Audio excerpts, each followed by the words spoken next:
This is Vauban, and Vauban is the master of balls.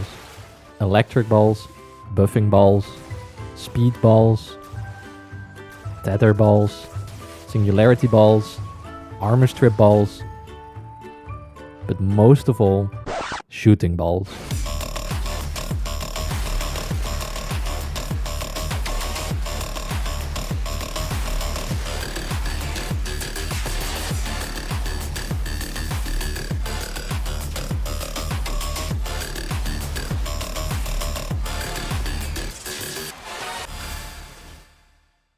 Today's Vauban builds might be one of the weirdest and most intricate builds I've cooked up in Warframe so far, relying heavily on poorly described interactions that scale damage all the way to level cap.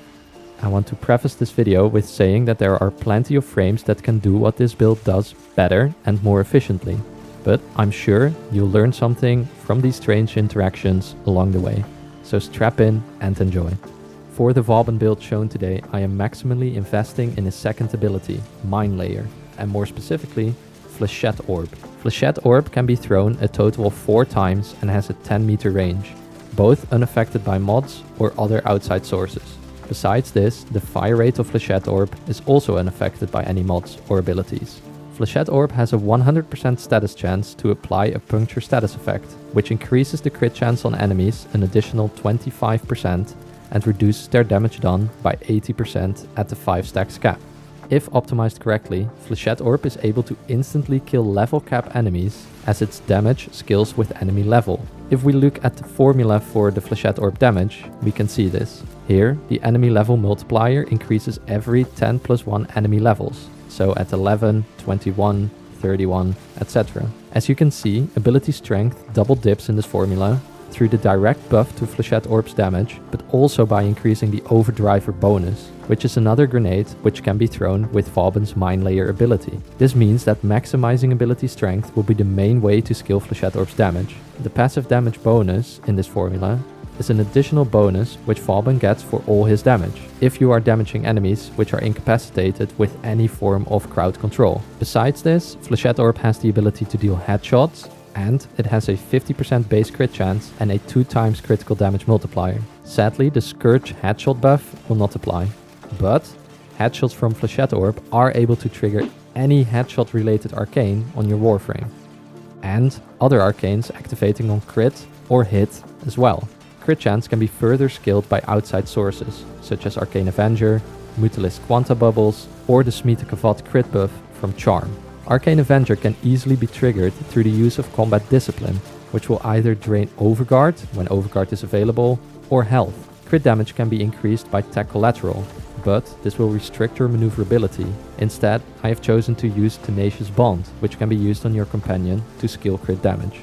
Base damage of Flechette Orb can be further scaled with several helmet abilities. Shooting Gallery applies additive damage, Roar applies faction damage, and Eclipse multiplies your Flechette Orb damage. While Eclipse seems the most useful as it multiplies the output damage, previous nerfs to the Helminth version of Eclipse make it less desirable. Instead of these options, which are specified on the Warframe wiki, I chose to use Nourish, as Nourish also increases the damage of Flechette Orb and offers the chance to proc Viral on enemies, further increasing the damage. Besides this, there are several other options that are able to increase the base damage of Flechette Orb, namely Arcane Arachne, Vigorous Swap, and Holster Ramp. Instead of increasing the damage through straight up buffing Flechette Orb, debuffing enemies with damage vulnerability is also an option. This can be achieved with the Rest and Rage ability from Equinox. Just make sure that your energy color is set to a bright color to enable the day form of the ability.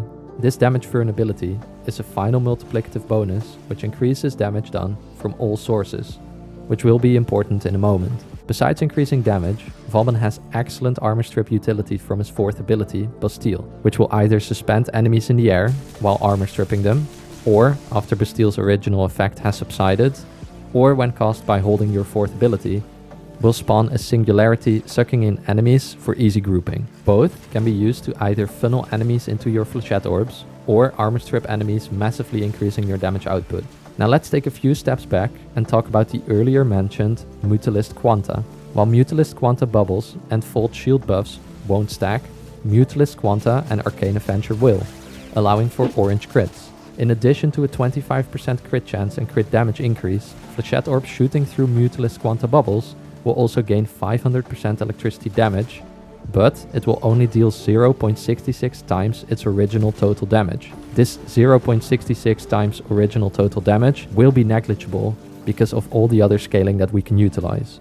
Electricity damage dealt via the Mutalist Quanta Orbs by Flechette Orb will be able to trigger Archon Stretch, giving the option for passive energy regen. But the same thing can be achieved by using Vauban's first ability, Tesla Nervos. Finally, the Mutalist Quanta has access to a unique weapon mod, previously obtained from Nightwave, but now tradable amongst players, called Bursting Mass. This mod takes all damage that passes through the Mutalist Quanta Orb and stores it for a final damage explosion in a 15 meter radius without fall off, but limited by line of sight.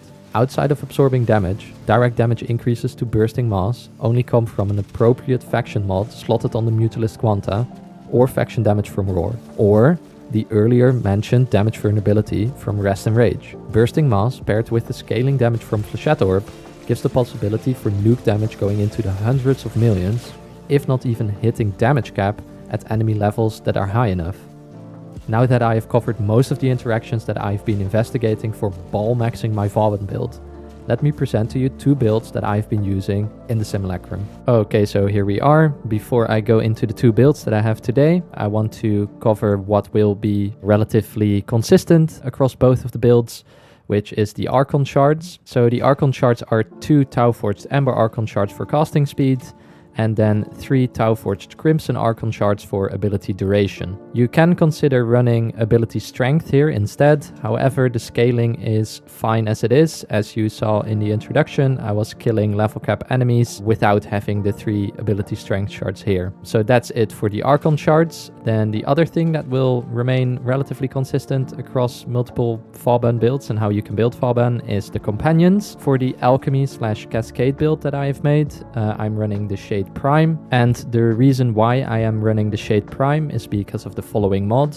It's the Ghost mod, which will turn us invisible whenever we are within 24 meters of enemies, and this cloak is only disrupted if you perform any kind of attack, so that would be shooting your gun or melee attacking. In terms of all of the other mods, you can just look at them and copy them over. The only thing that I want to point out is Tenacious Bond. As I said in the introduction, Tenacious Bond will apply on Flechette Orb's crit damage, so it will multiply your Flechette Orb crit damage by another 1.2 times. However, you do need to make sure that your companion critical chance is over 50%.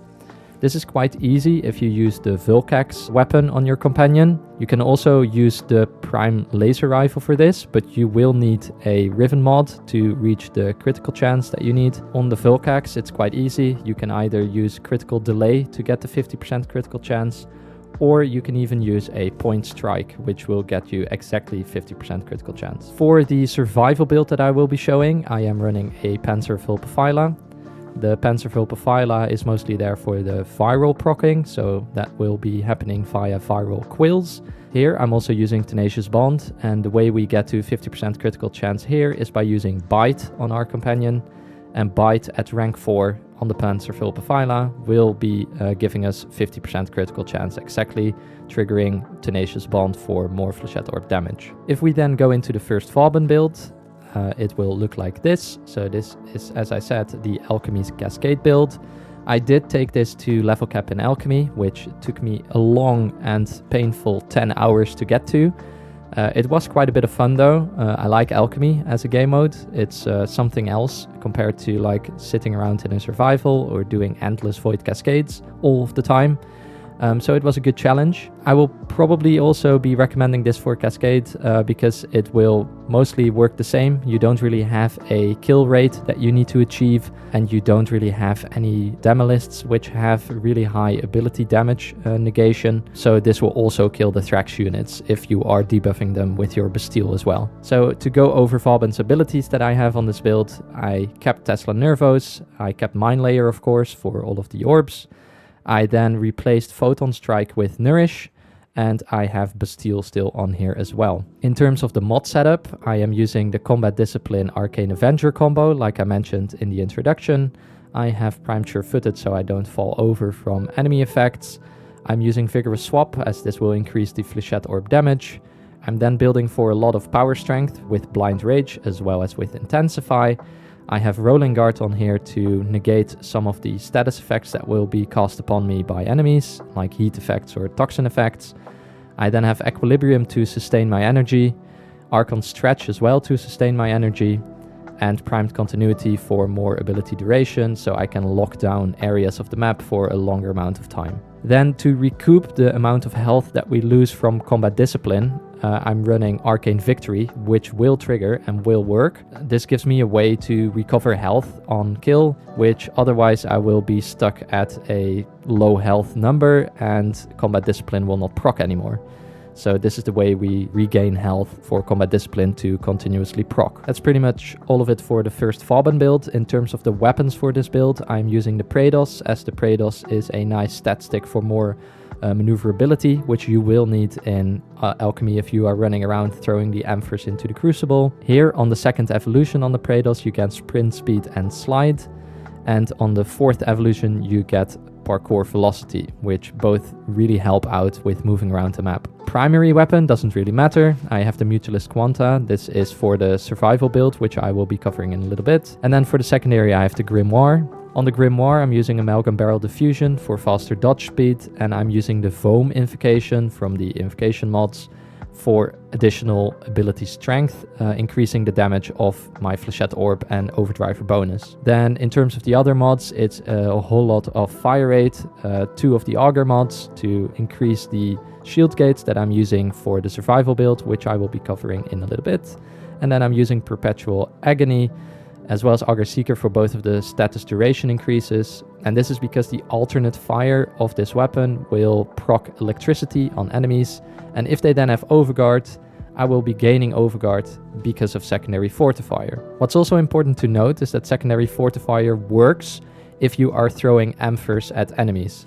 So if you are throwing the little alchemy capsules at enemies and it's toxin or heat damage or whatever kind of damage, it will proc secondary fortifier as long as you have your secondary equipped. So that's pretty much it for the first build. I will go into an alchemy mission so I can explain a little bit more of the intricacies that I have been using to reach level cap.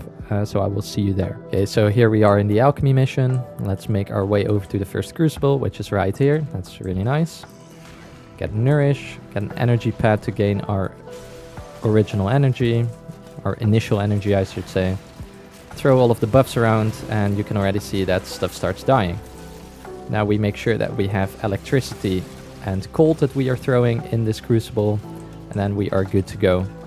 So I will fill this crucible up, and then once the cooldown phase sort of starts, I will get back to you guys and share some more tips. Another tip that I want to quickly share is that if you have a amphor on your Warframe, you can also go into Operator and pick up another one. You can then travel in Operator, and then you can quickly throw 2 of the amphors on the Crucible, and you can also use this if you have to reposition whenever a new Crucible spawns. Okay, so here we go. Now the Crucible is filled, and you can see on the left side of the screen that the conversion progress is beginning. You see this little bar, and you also see on that bar a little white square. What you want to do is you want to maintain the white line within the white square, so it fills up the conversion progress as quick as possible. So what you want to do is at some point damage these distressed pipes, which then allows you to stay within that range. So here it procced because of my Flechette Orb dealing damage to it. But what you can also do, and which was really helpful, is you can damage these pipes by just throwing a little orb at them. So if I use my Tesla Nervos on this, you can see that I can also destroy the pipe. What you now also saw is that the white square moved all the way back. So now I have to destroy some pipes in quick succession, so I'm within range again, so the process is faster. So you just throw the orbs on the pipes and make sure that you maintain the conversion progress within the white square. And that's pretty much all there is to it.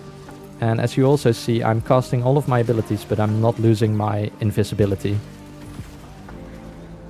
And there we go. So now a new Crucible has spawned. I can pick up some of these amphors one on my operator and one on my Warframe. I can then, with my operator, sling and move towards this new crucible. And then immediately I will have 2 amphers that I can throw on the crucible, as you will see right now. So here's the one for my operator, and here's the one for my Warframe, which didn't make it because I hit the hitbox of that enemy. Now I also saw that we have an Acolyte spawning in, and Acolytes are really easy to kill with this build. You just make sure that they walk towards you. Bastille will be able to armor strip them. And then once they are near your Flechette Orb, you can see that they take massive damage and die without me even having to shoot any weapons. And this will scale all the way up to level cap. So that's pretty much all of the things that I wanted to share for the Alchemy. I will also share why you may consider running Alchemy instead of things like Void Cascade in a little bit. I will pull up Warframe Market and show you some of the things that we can get from this mission, which are worth quite a bit of platinum. Okay, so here we go. Here we are on Warframe Market. So the reason why you would want to run Alchemy missions is because they are also able to spawn Omnia Fissures. So this allows you to open up any of the relics you have from any era, Lith, Meso, Neo, Axi, any that you want. And this is the only place where Tennokai mods drop. Now, Tennokai mods are relatively cheap, but there's 2 Tennokai mods that are used most often and are worth quite a bit of platinum. You have Dreamer's Wrath right here, which is at the moment selling for a minimum of 49.50-ish platinum, as you can see. And then you also have Discipline's Merit, and Discipline's Merit sells for around 60-70 platinum as well. So I didn't get a lot of these mods during my Alchemy mission. I ended up getting, I think, like 4 of them. So in the end, that's still 240 platinum on top of all of the prime parts that I got and all of the other loot. So it is quite profitable to run this because at the moment, there's not a lot of people playing this game mode. Okay, so then for the second build, the survival build, it will look a little bit like this. Here I'm using shield gating to stay alive instead of relying on invisibility. So this build will also utilize the Panzer Vulpaphyla, like I mentioned before. And the only mods that really changed here are catalyzing shields for rolling guard, and then Calm and Frenzy is here instead of, Primed Flow. And the reason why I don't have Primed Flow on this mod is because we are looking to lock down a certain area of the map, which will mean that we are throwing Bastilles to suspend enemies. And when you suspend enemies with Bastille, it's not specifically mentioned here, but you will gain armor as well. So the armor gained in total is 1000 armor, and using Arcane Battery then gives me a nice bit of extra energy maximum without the need to run Primed Flow on my build. Then instead of the Arcane Avenger combo, because I'm using shield gating to stay alive, I'm using Molt Augmented to scale the damage a little bit higher. And this will also help scale Rest and Rage, which is the Helminth ability on this build I opted for. And this is because it increases the speed of enemies rushing towards our little choke point in the map, and it gives us the damage vulnerability, which I mentioned in the beginning of this video, really increases our damage by a lot. And then in terms of the weapons, it's the same. You can run another melee, it's all up to you. Most of your damage will come from Flechette Orb anyway, so it doesn't really matter what kind of weapons you are using. The only thing that's really important for the survival build, helping it scale a little bit more easily, as well as doing massive damage, is this Mutalist Quanta. If I go into the build from the Mutalist Quanta, first of all, Primed Firestorm is not necessary, and multi-shot has to be 3 or lower, because the moment your multi-shot is higher than 3, this will bug out the orbs that you shoot, and you will actually be losing damage. Then again, I'm using Bursting Mass, and then the Primed Bane mod, or any kind of Bane mod for the faction you are facing to increase the Bursting Mass explosion damage. I'm also using Terminal Velocity. Terminal Velocity helps me shoot the orb a little bit further over my Flechette Orbs, while being able to stay behind a Volt Electrical Shield from a Spectre, for instance. And for the multi-shot not to reach above 3, I'm not using Galvanized Chamber, I'm using a normal split chamber and Vigilante armaments. Fractalized Reset is here for quicker reloads, and that's pretty much all there is to say about this Mutalist Quanta build. In terms of gameplay, I will not really go into a survival mission, but I can show you right here in the Simulacrum how you would play this. You would go to a certain spot in the map, you would make sure that you have your overdriver bonus, so the enemies are running quicker towards you. Then you make sure that you throw some Bastilles to lock them down, and then you make sure that you have your Mutalist Quanta bubble, and your Flechette Orb within that bubble. And here you can see that everything already starts dying. You can then also even weapon swap, and there you saw Bursting Mass from the Mutalist Quanta triggering, giving the huge damage explosion. So I will show it one more time. Get the orb over these Flechette Orbs, swap a bit, everything starts dying, and then if we shoot this orb, you can see that we are dealing massive damage into the tens of millions already, and this is not even scaled to the level that we would probably be at in survivals. So that's pretty much all that I wanted to share in this video today. I hope you enjoyed. If you did, make sure to leave a like and subscribe on this video. Also, if you learned anything new. If you have any suggestions or things that you want to point out which may be wrong information, make sure to point them out in the comments and let me know. And with that, I want to thank you all for watching, and I hope to see you in the next video. Bye.